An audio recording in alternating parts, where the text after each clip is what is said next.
Le 8 mai, la voiture est repérée dans la banlieue de Philadelphie, mais l'information reprise en boucle par les journaux alerte Andrew qui se débarrasse du téléphone, puis du véhicule dans un cimetière désaffecté du New Jersey. Il surprend le gardien qui ne voit rien venir, le fait mettre à genoux et lui tire une balle dans la tête. William Reese, le gardien en question, meurt sur le coup. Andrew s'empare ensuite de la camionnette rouge de Reese et reprend la route. La femme de celui-ci, alertée par son absence au dîner, informe la police qui se rend sur les lieux où elle découvre le cadavre du gardien et la voiture de Lee Minglin, garée un peu plus loin.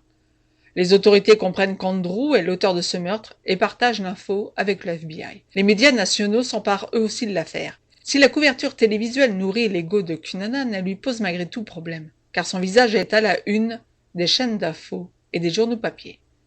Le 11 mai, Andrew arrive à Miami Beach et se rend à South Beach. Là, il lui sera facile de se fondre au milieu de la communauté gay et des touristes de passage. Il loue une chambre à l'hôtel Normandy Plaza sur Collins Avenue, une avenue où trônent les hôtels minables et où déambulent les vagabonds imprégnés de whisky. Andrew lit un reportage paru dans le Vanity Fair du mois sur l'opulente résidence de Gianni Versace. L'empereur de la mode a dépensé en effet 32 millions de dollars pour rénover les 5800 mètres carrés de la Casa Casuarina. Les mosaïques qui composent le sol sont importées d'Italie et entrelacées de fils d'or, les chambres regorgent d'œuvres d'art de toutes les époques, les plafonds sont rehaussés de fresques d'anges dénudés et les toilettes sont en or massif. Gianni Versace peut se le permettre. Il est à la tête d'un empire, la marque Versace qui pèse près d'1 milliard de dollars. Versace est au sommet de sa gloire. Il vient de présenter d'ailleurs sa nouvelle ligne de robes métalliques que les critiques applaudissent. Durant les jours qui suivent, Andrew opère, lui, une certaine routine. Le jour, il lit des magazines de mode et regarde la télé. Le soir, il écume le monde de la nuit à la recherche d'argent pour survivre. Il commet de petits vols, se prostitue et abuse parfois d'analgésiques qu'il couple avec de la vodka. Les semaines passent et l'argent file. Il se rend chez un prêteur sur gage et vend pour 190 $ les pièces d'or dérobées à Lee Minglin. Il ne prend même pas la peine de dissimuler sa véritable identité ni l'adresse de l'hôtel où il loge, comme s'il souhaitait narguer les autorités toujours à sa recherche. Le prêteur sur gage envoie par fax à la police de Miami Beach la déclaration, comme cela est requis par la loi. Mais le papier va finir sur le bureau d'un employé en vacances. La police remettra la main dessus après le meurtre de Gianni Versace. À la mi-juin, Andrew devient la 449e personne à rejoindre la liste des 10 hommes les plus recherchés par le FBI. Des fascicules sont distribués, un journal local en parle, mais rien n'y fait. Personne ne reconnaît Andrew au milieu de la faune de Miami. Jusqu'au 11 juillet où le caissier d'une sandwicherie le signale. Mais quand la police arrive, Cunanan est déjà loin. Il est repéré ensuite, plus tard, dans une boîte de nuit, le Twist, mais là aussi sans succès. Le lendemain, il quitte son hôtel sans payer et disparaît dans la nature. Ce même matin, mardi 15 juillet, à 8h15, Gianni Versace laisse son compagnon Antonio D'Amico, avec qui il est en couple depuis 82, dormir. Lui sort sur le perron puis file sur Ocean Drive. Il s'arrête pour boire un cappuccino au News Café avant d'acheter la presse quotidienne, le Newsweek, le New Yorker, mais aussi des magazines de mode comme Vogue, People. Il rentre chez lui, monte les marches de son palace. Il est 8h45. Gianni Versace entend un bruit derrière lui et se retourne. Un homme portant lunettes, sac à dos et casquette se tient face à lui. Il ne reconnaît pas celui qui l'avait accosté à San Francisco quelques années plus tôt. Andrew Cunanan pose le canon de son calibre 40 sur la joue du couturier. Il presse la détente.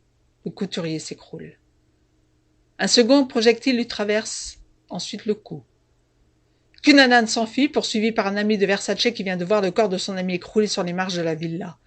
Le couturier est immédiatement envoyé au Jackson Memorial, où il va décéder quelques minutes plus tard, à 9h21. Quant à Andrew, il est parvenu, une fois encore, à s'échapper. Des dizaines de policiers arrivent sur les lieux, des coups de feu, bientôt suivis par un défilé de journalistes et de badauds. La police retrouve la trace de Cunanan dans un parking d'un hôpital et tombe sur le pick-up de William Reese, jonché de détritus. Au sol des vêtements usagés montre qu'Andrew s'est changé avant de fuir. La chasse à l'homme bat alors son plein. Toutes les forces de police sont réquisitionnées, des centaines d'enquêteurs sont mis sur le coup et toutes les connaissances de Cunanan sont interrogées. L'avis de recherche est placardé sur tout le territoire américain et sa photo diffusée sur toutes les chaînes du pays. Le prêteur sur gage qui avait eu affaire au tueur quelques semaines plus tôt contacte les autorités menant les enquêteurs de ce fait jusqu'au Normandy Plaza. Une équipe du SWAT fait une descente dans la chambre d'hôtel mais ne trouve aucune trace d'Andrew. 2 jours plus tard, le personnel de l'hôtel se rend compte qu'ils ont donné aux enquêteurs le mauvais numéro de chambre. Une semaine s'écoule ainsi avant qu'un gardien ne remarque qu'une péniche dont il a la charge a été cambriolée et mise à sac. Sur les lieux, il tombe sur Cunanan et les frais. Un échange de coups de feu a alors lieu. Alertée, la police arrive en moins de 5 minutes au 5250 Collins. La police bombarde la péniche de gaz lacrymogène et évacue les plaisanciers alentours. Des snipers se placent de l'autre côté de la rue. Le siège se poursuit tout l'après-midi sous l'œil des caméras qui retransmettent en direct l'événement. Au même moment, à Milan, ont lieu les obsèques de Gianni Versace, retransmises, elles aussi, avec assis au premier rang sur les bancs, Lady Diana et Elton John. À Miami, la police peine à faire sortir Andrew de sa cachette et décide finalement d'aller à sa rencontre. Quand il pénètre dans les lieux, la télé est allumée, le fauteuil est transformé en lit. En arrivant au 2e étage, les policiers tombent sur le corps du meurtrier. Il est couché, son arme à côté de lui. Andrew Cunanan s'est suicidé en retournant le pistolet dans sa bouche, mettant ainsi fin à sa cavale.